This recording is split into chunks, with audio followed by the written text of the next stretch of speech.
On your mind now, tune into the feed. We're planting digital flowers from a single tiny seed. Yeah, power to the collective, in the data and the soul. The hive mind's getting louder, finding voice in control. Yeah, trying to find the right path sometimes is a struggle. A jigsaw in the dark, missing pieces, unknown puzzle. Blurry fuzzy pictures as the mind becomes clear. Fairy tale of a wolf, a boy crying, a near fear. Scribbling numbers, writing notes, a clue that you find. The hope being one day sharing them with the hive mind. Swapping and dropping the blue and swallowing the red pill. NPCs all around, distorted reality is how you still feel. Should you risk going alone down that rabbit hole, or ask the hive mind, see what else your big brother stole? Collective consciousness helps uncover any clue. Powerful ideas shared amongst the whole crew. And the best thing about it, transaction cost is free. Plop just a drop of water, more splash in a tsunami. Your mind now, tune into the feed. We're planting digital flowers from a single tiny seed. Yeah, power to the collective, in the data and the soul. The hive mind's getting louder, finding voice in control. That single ripple echoes, a signal in the sea. Unlocking every deadbolt, we forge a master key. They built the maze to break us, to keep us all apart. But every node connected is a brand new place to start. So dump your data stream here, your theories and your doubt. Let the pattern sniffers work, the hidden logic out. From a million different angles, we analyze the code. Lighten up the burden and we share the heavy load. The picture gets clearer, the static starts to fade. A brand new foundation by the collective has been laid. On your mind now, tune into the feed. We're planting digital flowers from a single tiny seed. Yeah, power to the collective, in the data and the soul. The hive mind's getting louder, finding voice in control. The picture gets clearer, the static starts to fade. A brand new foundation by the collective has been laid. So let them call you crazy with your tinfoil hat. It's a necessary filter for the mindless chit-chat. They broadcast their agenda, selling lie after lie, while drawing strange new patterns in a crisscross sky. But that hat ain't for hiding, it's an antenna now you see. Tuned into the frequency of the minds that wanna be free. The frantic search for answers you once did all alone is now a data packet uploaded from your phone. So polish up your helmet, there's no need to ever doubt. We're the ones who see the signal when the rest have tuned it out. On your mind now, tune into the feed. We're planting digital flowers from a single tiny seed. Yeah, power to the collective, in the data and the soul. The hive mind's getting louder, finding voice in control.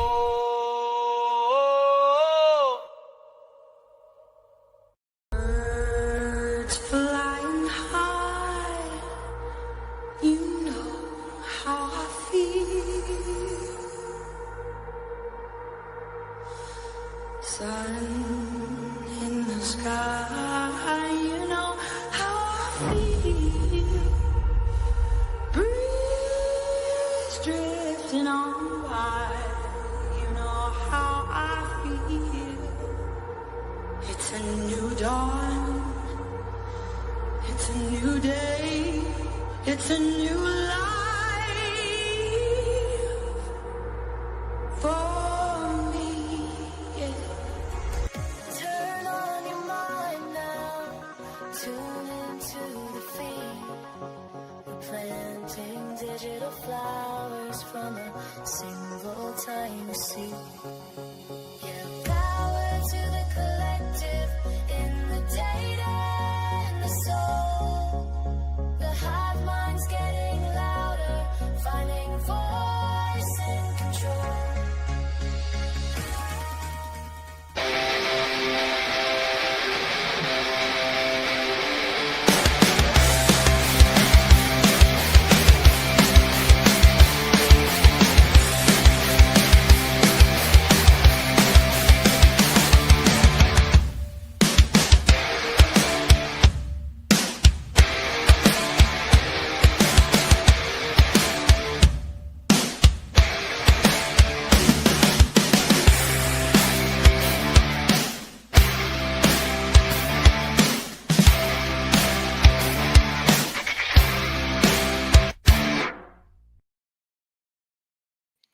What is going on, Hive? Today is Friday, July 25th, 2025. And I'm going to start this stream out by asking a question that should be asked on the news and on TV, but nobody will. And that question is, what in the hell did we watch the other day? The more time that passes, and as I think back to that sentencing hearing, I cannot wrap my head around it. In addition to the documents that people are digging into and diving into, and just the lack of real investigation into leads, or it almost feels like they're looking for a reason to not pursue it, or they're looking for a reason as to why it's not suspicious, why this person probably shouldn't be detained. And it just seems like for a quadruple homicide that happens, the cops guard, like all of their guards, and they should have been way up. They should have been way more on high alert than it seems like they were when you go through these police reports. And then to go back to the sentencing, it's like we were watching a script play out where actors had to hit their cues and hit their mark on when to say what, how to say it, what tone to use, while you have a man sitting there that's not even blinking, either medicated off of his ass or who knows what. And that will lead me into tonight's theme, which is Bryan Kohberger was the man they needed. And now obviously I have the meme down there with mini me and saying it's called corruption with the air quotes. And it's just so obvious that it's corruption, or something that maybe is a little bit less talked about. While it may not be corruption, maybe the cops are scared. And I'm not saying that to call them soft. It's a scary job, especially when you have those networks operating right there in your backyard, that when it comes to protecting their gang, nothing holds bar as to what they won't do. So you start thinking about that. If you were a cop, are you going to let that slide? You're going to look the other way? It's kind of like that scene in The Town. Have you ever seen that movie with Ben Affleck where they're robbing banks and their van pulls up and there's a cop sitting at the intersection and they all just kind of stare at him with the masks on, and the cop just calmly like looks the other way? Shit. I mean, that's a reasonable thing to do. You know, you're a person. Yes, you're doing your job. You took an oath. But you can't do that if you're dead.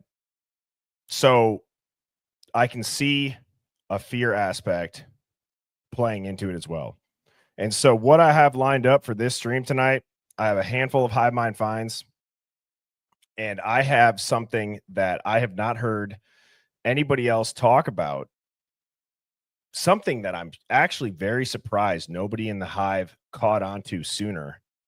But as I was preparing for this stream, I checked my inbox, and I'm glad that I did, because about 30 minutes before this, I read a novel of an email explaining the difference between Aryan Brotherhood, Aryan Knights, and how they're kind of factions of each other.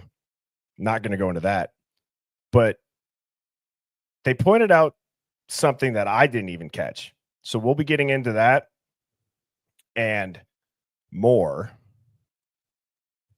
I'm so excited for Sunday. Everything is all set up and good to go with the folks on the Hive Mind Roundtable, Truth and Neurons, Robin the Redneck, Sherlock Romes. That roundtable is done on the last Sunday of every month. Excuse me.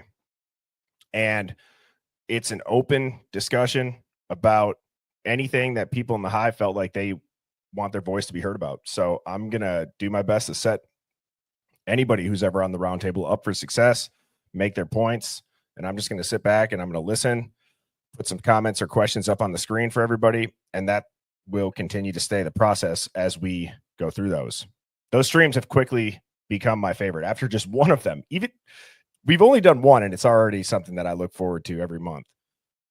And then Monday, to kick off next week, we have Scott Payne, who is an undercover retired FBI agent. He was undercover inside of the outlaw motorcycle gang. He just wrote a book, Pale Horse. I have like 2 chapters left, and I'm very excited to talk to Scott. And then we will go right into Tuesday. Trial defense attorney Ali Benevento, one of the top attorneys in the country, to discuss and get her reaction to this Bryan Kohberger sentencing. Devil's Advocates will also be on there with me as well.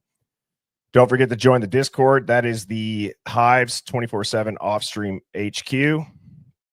That link is in my YouTube channel's bio. Click more, scroll down, and you will see it. Now, the question of the day comes from Nick R. And Nick asks, aside from getting married and starting your own business, what would you say was your greatest achievement in life so far? And how did you set yourself up to achieve it? These questions are so deep. And to be honest, since I put this on here, when I was making the slide, I've been trying to think of it. And man, I still don't know if I have a good answer for that. So while I think, just know if you are in the Discord, Dawn has set up questions of the day for you to submit one. There's also questions for Ali. There's questions for Scott. So if you are in the Discord, please go and submit a question. I'm going to be going through those Sunday prior to the roundtable. I don't know if I'll be able to check it from after the roundtable till before Scott, because I'm trying to get the slides and everything prepped way beforehand for Scott and Ali.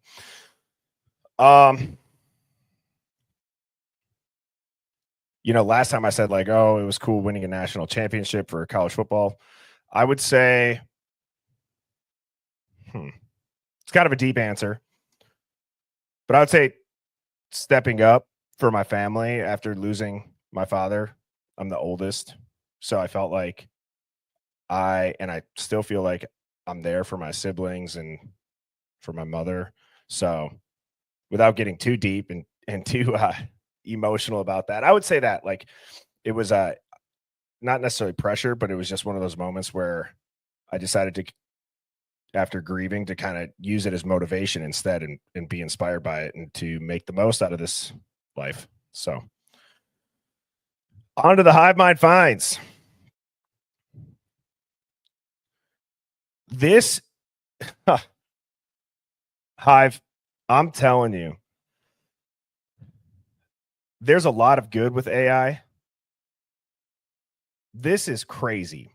And I want to know, with what we discussed about Palantir and the WSU study, which if you're not familiar with the Washington State study, it's something that really only this stream has talked about, but Washington State, about a year or two before the Idaho 4 murders, received millions of dollars from the NIJ, which is the DOJ's research arm. That study, or the funding, was to study predictive criminal behavior in emerging adults in a non-clinical setting. So when you think of predictive criminal behavior, well, that's Palantir. When you think of emerging adults, it's college-age students, college-aged young adults. Non-clinical means it's not done in the classroom. They're going to be surveilling you knowingly or unknowingly. And what this video goes into, it's only about 7 minutes long. It's mind-blowing. And I will leave it at that. So I'm going to go ahead. I'm going to play this. Hey everybody, Nick Espinoza, your chief security fanatic here. Don't forget to subscribe. Today, I want to talk about law enforcement because you're using artificial intelligence and that AI is apparently deleting evidence. This ain't good. And basically, Ashley Bellinger of ours had a good write-up on what the EFF, or Electronic Frontier Foundation, is doing, because this past Thursday, that digital rights group published an investigation into AI generated police reports that essentially EFF is alleging are by design nearly impossible to audit and could make it easier for the police to lie under oath. So what we're talking about is Axon. They're basically the body cam company. They have something called Draft One. This came out last summer at basically a police department in Colorado and started raising questions about basically the feared negative impacts of an AI written police report basically circulating within the criminal justice system. Now, the tool relies on a ChatGPT variant to generate police reports based on body cam audio, which police are then supposed to edit to correct any mistakes, assess the AI output for biases, or add key context. In other words, the AI is just cranking through the report, it's taking the audio, it may make mistakes. We've all seen AI hallucinate, we've all seen AI simply just misunderstand something. But the EFF found that the tech, and I quote, seems designed to stymie any attempts at auditing, transparency, and accountability, end quote. Now, the police do not have to disclose when AI is used in every department, and Draft One, that platform, does not save drafts or retain a record showing which parts of the report are AI generated. In other words, you could be reading this thinking the officer actually did it when the AI did, or vice versa. So departments are not retaining different versions of the draft either, therefore making it difficult to assess how one version of an AI report may compare to another to help the public determine if the technology is good or bad, right? This also raises a question, according to the EFF, and I quote, why wouldn't an agency want to maintain a record that can establish the technology's accuracy, end quote. And yeah, that's a really good question, isn't it? So it's currently hard to know if the police are editing these reports or, quote, reflexively rubber stamping the drafts to move on as quickly as possible, end quote. And that is the concern when you're just relying on AI or you think it's authoritative to the point where it can't make mistakes. And let's say, the officer says, hands up, and the guy says, no, I won't, but it writes, yes, I would for some reason, or vice versa, or whatever it is. These are potential issues that we have. Audio is not always 100% clear, especially when it's coming from a body cam, and the officer is moving around, rustling, all these kinds of things.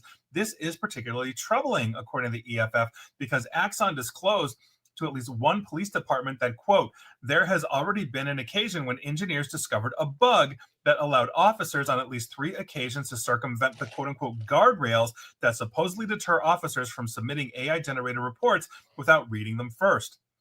In other words, you are basically going ahead as a law enforcement officer, letting this thing crank it out. You're hitting save and you're sending it off, and there's no review process whatsoever. And the system is supposed to have a guardrail to say, hey, wait a second, officer friendly, let's go ahead and read that report and make sure that the AI, is accurate.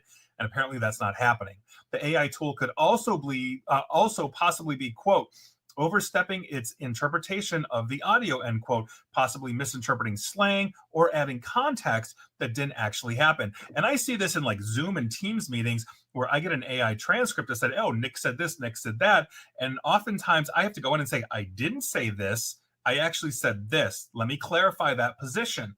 I look at those things specifically because I don't want anybody else in that meeting making an assumption on what I said. So I correct the record as fast as I humanly can. That's what we're talking about here, but this is literally law enforcement action, which could potentially be evidence against somebody in court when it's not actually real. This is a major concern, and the EFF is completely right. I mean, basically, AI reports can give police a quote-unquote smoke screen, perhaps even allowing them to dodge consequences for lying on the stand by blaming the AI tool for any, quote, biased language, inaccuracies, misinterpretations, or lies, end quote. In other words, I didn't basically write it down malevolently, the AI did. And how do we know the difference? Quote, there's no record showing whether the culprit was the officer or the AI. This makes it extremely difficult, if not impossible, to assess how the system affects justice outcomes over time, end quote. And that's exactly it. We know overwhelmingly most law enforcement are good people. They want to do law enforcement things. They want to help and serve the community. Some don't. This possibly gives them an out, right? It gives them an alibi when, quite frankly, they're the one being malfeasant. And that's true of any vertical, right? The police are not immune from that either. So according to the EFF, Draft One, quote, seems deliberately designed to avoid audits that could provide any accountability to the public, end quote. In one video from a roundtable discussion that the EFF reviewed, an Axon senior principal product manager for generative AI touted Draft One's disappearing drafts as a feature, explaining, and I quote, Axon's product manager, "We don't store the original draft, and that's by design, and that's really because the last thing we want to do is create more disclosure headaches for our customers and our attorneys' offices," end quote.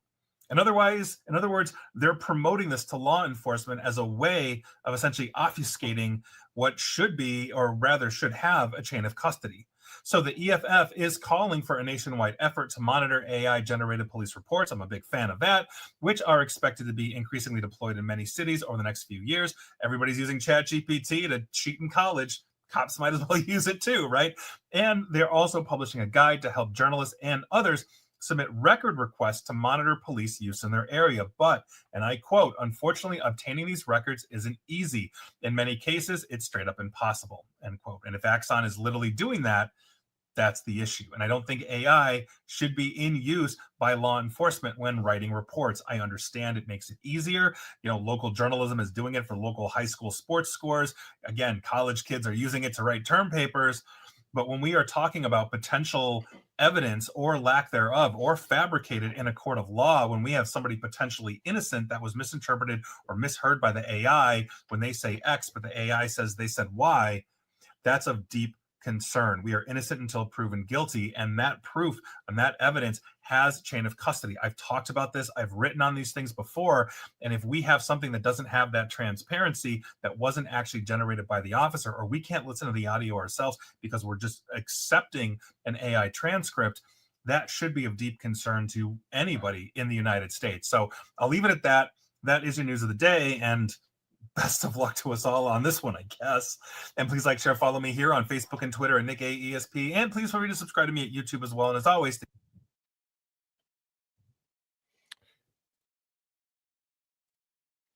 Yeah, so we're cooked pretty much.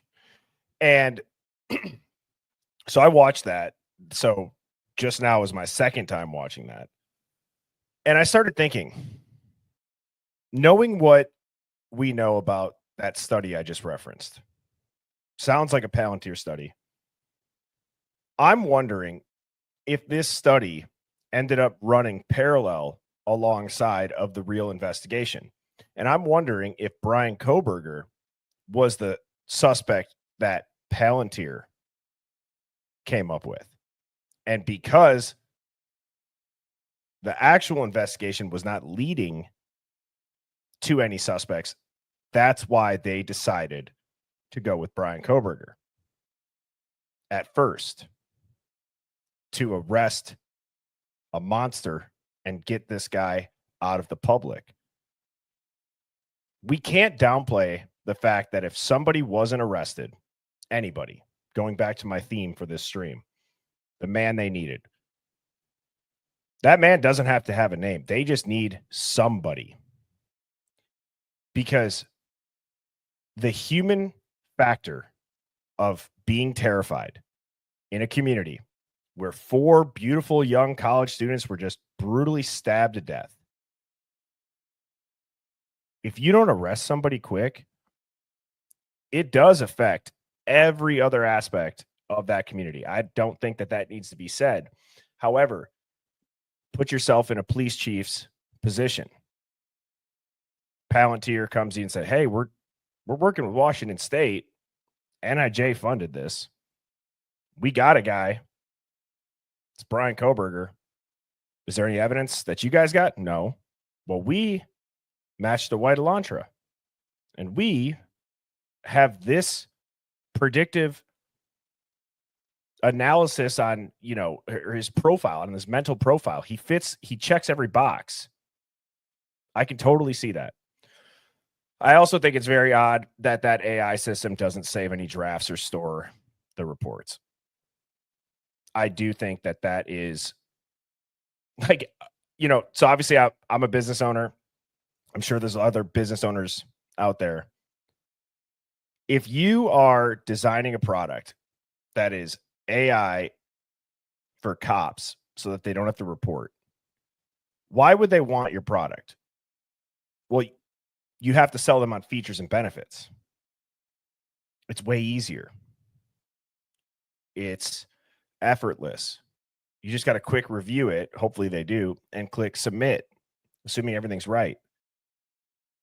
Do you think that a salesman for that company might throw out, hey, it could also protect you in court because you could reference, this is the AI and it's not perfect. It's nefarious, but I wouldn't put it past anybody. It's kind of like what's scrolling across the bottom of the screen in the disclaimer where it says DNA doesn't lie, but lab tech might. And that's how I feel with a lot of this AI software. There's only so many people that understand it. And when it starts being incorporated into law enforcement and police reports that could make their way into a courtroom, I think it's kind of dangerous, personally. Moving on, another Hive Mind find. This was super interesting. This person says, "Hi, Birdie. I was listening to Lawyer You Know podcast, which we have shown clips of that on here when Sammy T's been on. And he recited the Idaho rules, criminal procedures with regard to victim impact statements. And it made me think about yes, I think our podcast is our podcast last night. Hell yeah. The Hive is everyone's. The Hive wouldn't exist without the people in the chat. So that is not a wrong statement there. Here's what they can include and what they cannot. Victims can describe the emotional impact of the crime, including feelings of fear, anxiety, and loss. They can detail any physical injuries and medical treatment received. They can discuss financial losses, such as lost wages or property damagement. However, victim impact statements are not allowed to contain characterizations or opinions about the crime, the defendant, or the appropriate sentence, according to the state of Idaho Supreme Court. The important considerations: victim impact statements are not subject to cross-examination. They are intended to help the court understand the human impact of the crime, not to influence the sentence based on opinions about the defendant or the crime itself. Victims have the right to be treated with fairness, respect, and dignity throughout the criminal justice process, according to the 5th Judicial District of Idaho. So basically, the judge let them go rogue, in my opinion. I'm sending you another email about other deaths in Moscow. Would love this to come up in discussion. Thank you for your time. Whew. All right, so let's unpack that at a 40,000-foot view. A lot of people justified those victim impact statements because it was Bryan Kohberger sitting in that courtroom. What I want to know is, what would Judge Hippler have done if there were no cameras and it wasn't a high-profile case and it wasn't Bryan Kohberger sitting there? Because I'd bet my bottom dollar that he would have had order at least one time. It is things like that where he doesn't demand order in the court that makes this feel like a trial by media through and through for everybody that's involved. I would even argue Kohberger's reaction, or lack thereof reaction, fits that bill as well. Because how do you just sit there and not react or blink or look at your attorney? Like, if this was a real crime, I feel like the attorney, your defense attorney, would probably brief you prior to going out and sitting there and listening to them, probably give you body language advice. Bryan Kohberger just sat there and stared. He had the 1,000-yard stare, which maybe that is reasonable, but to not react to anything, especially, here's what I don't understand. Take the whole, like, the big D's thing out of it, right? Where I'd said, like, as serious it is, I feel like I'd look at my attorney like, what the hell did she just say? I can't believe there wasn't a reaction about the things that were just straight up fake, false, killing them in their sleep, calling him a pedophile. The prosecutor literally stood up as the first thing out of his mouth was, "I want to clarify that there was no essay involved in this. This was not sexually motivated. So I don't understand how even that doesn't get a reaction by Ann or by Bryan. I'm not saying that Ann should have objected. I do think somebody in the Hive last night said that when I questioned it, can you object to victim impact statements? And someone in the Hive was saying, well, she would have looked like a clown. I don't disagree, especially in that circumstance with all the cameras going. I mean, you're going to get eviscerated in the media right there with Bryan after that, I'm sure. But people are justifying it because of the narrative surrounding Bryan Kohberger. That would not be a justifiable victim impact statement in any other case, in my opinion. Thank you for sending me this. This was helpful. All right. 1 second here. Please retrieve your nearest tinfoil hat. Place hat firmly on your head. Prepare yourself.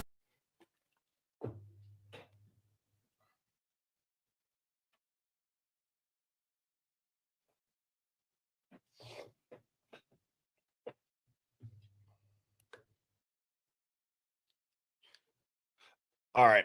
This what I'm about to show here, I want to know how none of us noticed this. Okay, because I went deep on Research Hive. This is going to blow your mind. So, right here, this is the standard courtroom layout. I think everybody here is very, very familiar with this. You have the gallery in the back. You have either the prosecution or the defense team. You have the jury. Now, most times, and I'll get into the reason why this is, the defendant actually sits further away from the jury. There's a psychological reason behind that, and I have an article on that. Then you're obviously facing the judge. I went so deep on the research that there are guidelines. If you are constructing a courthouse, no matter what type of court, the square footage, whatever it may be, it shows you exactly the dimensions of what it should be. And I actually should have put this on here. I'm going to try to pull this up here quick, because just to show you guys the level of detail that goes into building a courthouse with security, the layout down to how big the offices are. And 1 second. Here we go. Oh, come on.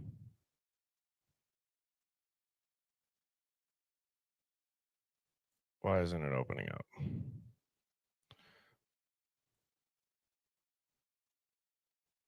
What was the name of that? I'll just search it. Oh, here we go. Nope. Son of a. Sorry, Hive. It's just like a live, right? Even though I'm pre-recording this. Because this is important.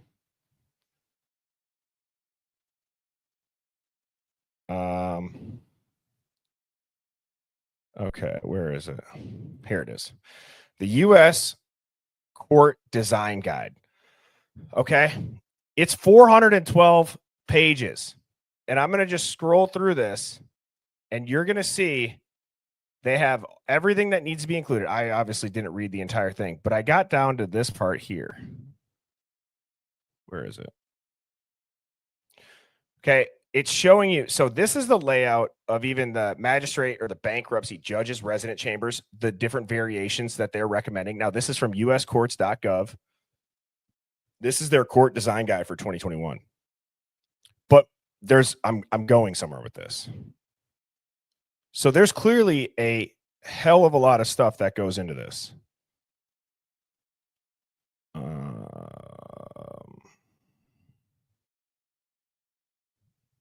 Okay, so this shows you all of the different layouts that a courtroom can have. And I want you to notice something about where the defendant and where the prosecutor, where their desks are, and how they're always facing the judge.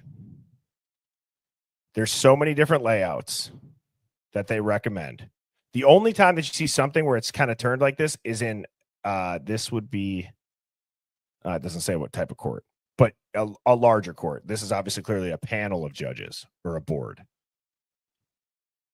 Okay, so you guys get my point. How weird is it that for every hearing up until the plea agreement and the sentencing, Bryan Kohberger and his defense team faced the judge? Okay, here's a photo. I mean, as you guys know, we've watched these, right? They're side by side facing the judge. But then the plea agreement, the table's off to the side. The sentencing, the table's turned and off to the side. So I want you guys, obviously I'm not live and this is pre-recorded, but I'm going to do my best to be in the chat. Tell me why you think that is, because I'm going to guess what all of you are going to say. You're going to say it's for safety. Okay? And I'm going to show you something after this. But ultimately, I'll sum it up.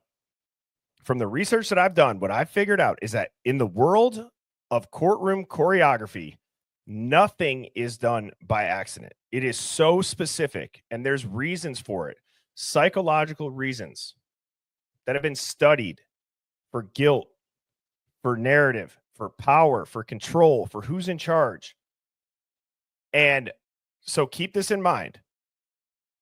I went and I looked at all of the high profile cases that I could fit on the screen.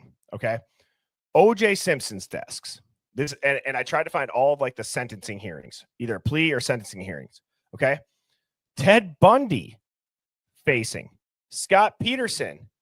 You can see that if you look behind the SpongeBob, because it's for his safety. They're facing the judge.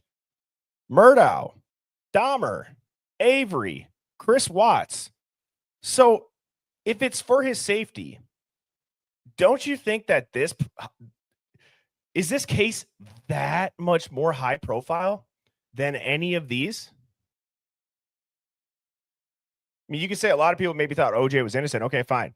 But they have security here. I mean, especially him and him and him and all these other people. Like, so what about their safety? These are relatively recent too. Why is it that in Moscow, Idaho, that for the plea and the sentencing that Bryan Kohberger is sitting that way? And if you're going to say it's for his safety, why not all of these folks then either? That's my question. And so I started doing some research, as I've said, and I found, I'm not using even ChatGPT. Okay, so Birdie's just using ChatGPT. He's a conspiracy theorist. You're damn right. All right. Let me get this tinfoil hat off, because this is not a tinfoil hat. This is real.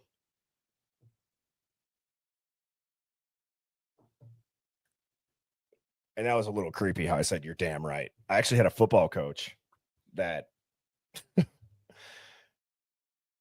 I'll tell a funny story. This football coach, he wouldn't even like pack chew, like, you know, like a dip container. He would just put it in his mouth. It would just like float around in his mouth.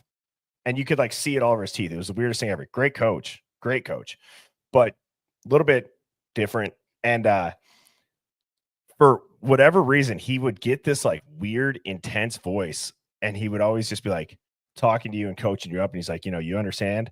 And, you know, yes, coach. Is like, you're damn right. And he would get this like Bane voice or like this Batman voice. And then there was one time, you know how when you're walking down a long hallway and you see somebody you kind of know at the end of the hallway, you're not like good friends with them, but like you kind of know them. Or like in this instance, I was walking down the long hallway and I saw our head coach of the team walking down at the other end. It's probably like, I don't know, 100-yard hallway. So I pulled out my phone. So it's not just awkwardly, we're just walking from 100 yards away, looking at each other, waiting to say, hey, and they just like keep going. So I'm pulling out my phone and he's like, you know, he's like, hey, what's going on? I'm like, what's up? He's like, you getting done with class or you're skipping out? I'm like, oh, I'm done. Yada, yada, yada. And we walk by each other and we're probably like 20 feet past each other. He just goes, hey. And I go, what? He goes, why does a dog lick his own balls? And I'm like, what? And I just stared at him and he goes, because he can. Because he can. And then he just like made this weird laugh. He's like, and just walked off. I'm like, all right, coach, thanks for creeping up my Tuesday.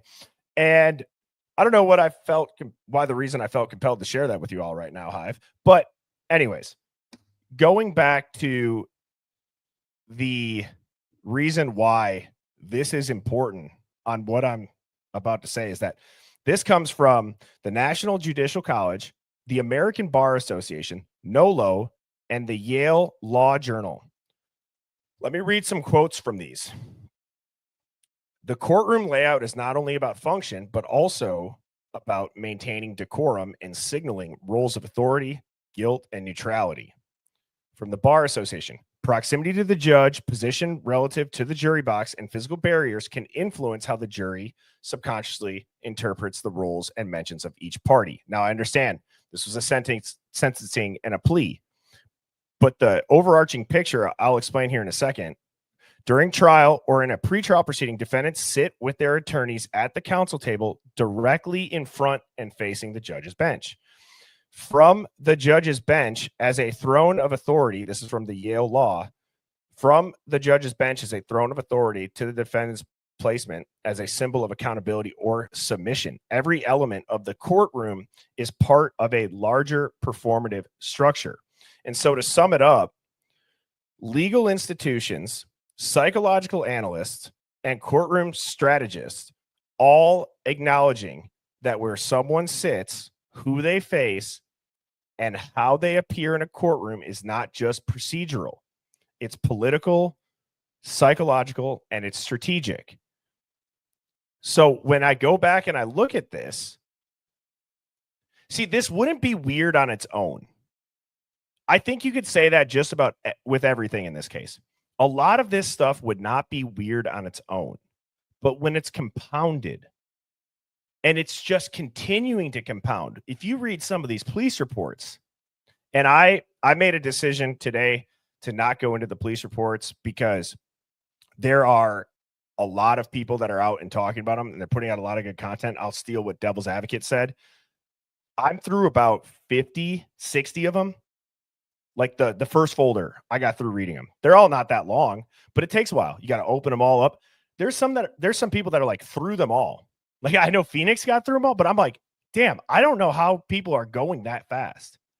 So I'm waiting to really find like some giant ones, or like if I have something that pops into my head that is like a whoa, this is tinfoil hat moment, or has anybody looked at it through this lens? That's what I'm waiting for.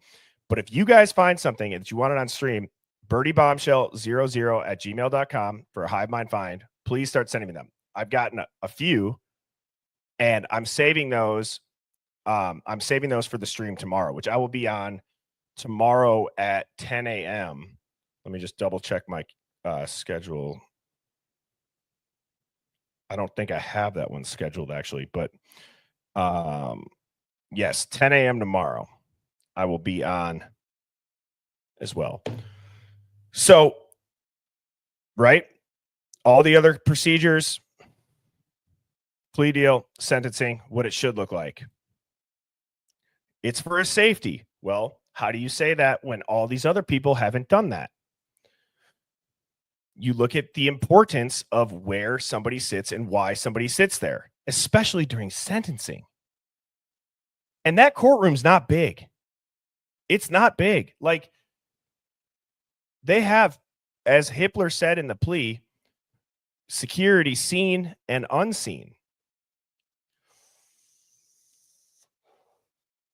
I believe Robin was saying that she was following Devil's Advocate's Discord. Robin from the Hive, who's going to be on the roundtable. She was following Devil's Advocate's Discord because he was at the sentencing, and I believe she had made a comment about DA said there was marshals there. Okay, so this is crazy. I started thinking to myself, are there any other cases that are high profile where somebody sat on the side?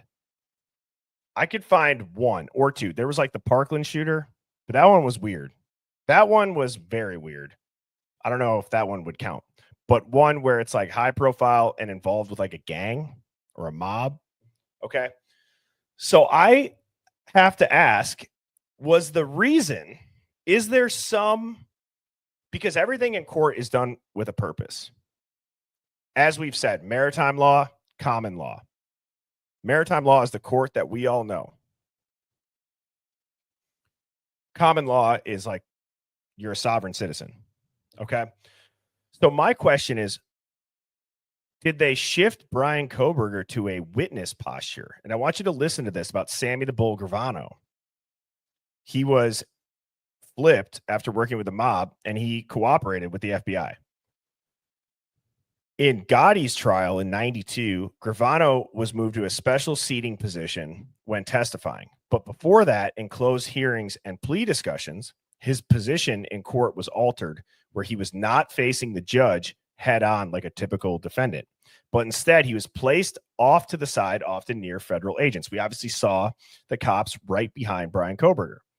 Well, why?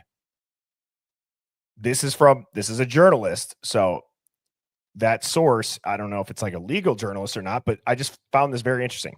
It was a quiet signal to court staff, the press, and even the jury later on that this guy is no longer the enemy. He's on the team now. And when I read that, my head went, are they putting it in our face? The way that it feels scripted. Brian's off to the side. We're now seeing the police reports. You hear the press conference afterwards where they're saying, did you ever find the knife? No. Well, how do you know it was a knife then if the wounds were different in the second knife? And really all you have is a sheath. And they're like, yeah, blah, blah, blah. Was there any connection? No. Blah, blah, blah, blah, blah. Like they had nothing. They had nothing on Bryan Kohberger. And I start to wonder, was that strategic to place him there as the quiet signal to everyone that he's not the enemy? Like if you know that system, and that's why I'm so excited for Scott Payne. And I don't know if he's going to share anything that's like secretive. When I listened to him on Rogan, he had mentioned a couple times, even to Joe Rogan, which I figured if he doesn't tell Joe, he's probably not going to tell the Hive, but you never know. You never know unless you ask, right? So he would say like it's tradecraft and he's not going to expose undercover secrets, which obviously don't. It's going to get somebody killed. But I am so curious to know like what the public isn't ready to hear about being undercover, isn't ready to understand, or maybe we can't wrap our heads around like how common it is. What's the purpose of it? Are there ever people who are undercover that end up getting arrested with the gang they've infiltrated to stay with them in prison? It's like, so I'm saying, does the informant, are they on scene when they all get arrested? And does he go through that whole court procedure to like be locked up with them to continue to gather evidence or intel or any jailhouse talks or snitches? I don't know. Like, I'm so curious to hear about that. And so anyways, I thought this was super interesting. Now, this is how I wanted to finish the stream again, just to kind of lighten it up. And before I play this, I just want to say, yesterday in the Hive, there was somebody that was like, they were saying like, oh, you pro burgers, blah, blah, blah, or like, he's guilty, you dork, or whatever. Okay. I've obviously never let that shit get to me. I don't care. But the only reason I'm bringing it up is because as I'm saying this right now, and as I'm seeing these police reports, it's a gift to us, to everybody who's followed this case and felt something is off with it. It's almost vindicating in a way, because you know what? You're going to be able to see very crystal clearly all of these people that are saying Bryan is guilty as hell. There's so much evidence against him. You're going to know if they ever read a court document and formed that opinion, or if they just saw headlines and watched documentaries and read books about the case. Because if they stay with that narrative. For everybody saying that there's so much evidence, if they stay with that narrative, it is the most obvious giveaway that they haven't. They're continuing to go along with getting played. And I'm telling you, this is going to get figured out. We're going to figure out what happened, when it went wrong, why it went wrong. It's awful. It's the worst. The 50 pages that I've read about, it's just insane. I've never seen or read anything like it ever. And so I had a couple different ideas for what to do with this slide because this clip is crazy. And I was talking about the power of the narrative. And after I play it, you'll see what I'm talking about because it says, Your Honor, my client tripped and fell 10 feet forward on you on accident. And I was going to put a reference to Karen Reed on here, but I don't know if that's the most accurate one because she is innocent. But if I was to just frame it in the narrative of if Karen Reed did this, would the internet be like, yeah, she did trip and fall? Because the narrative behind it and the media machine is been pushing her innocence so long. So anyways, I couldn't figure out how to put that into like a meme. So I just figured I'd explain it. But instead, I just put Bryan Kohberger and he says, one of us is doing too much. And this is the wildest shit I've ever seen. There's no sound for some reason.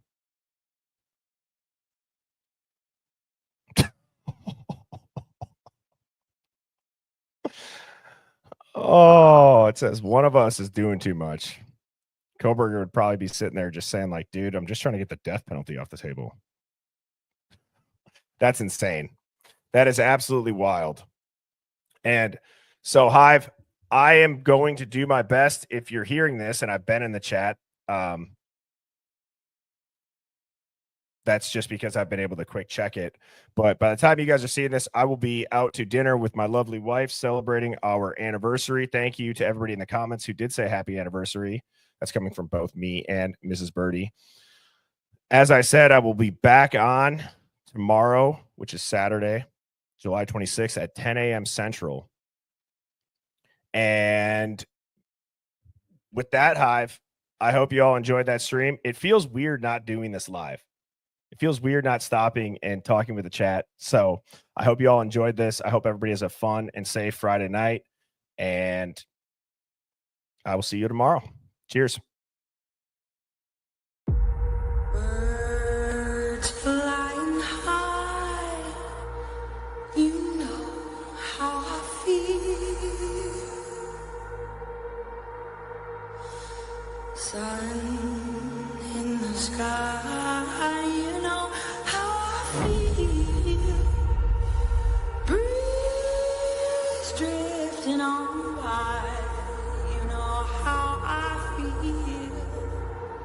It's a new dawn, it's a new day, it's a new life.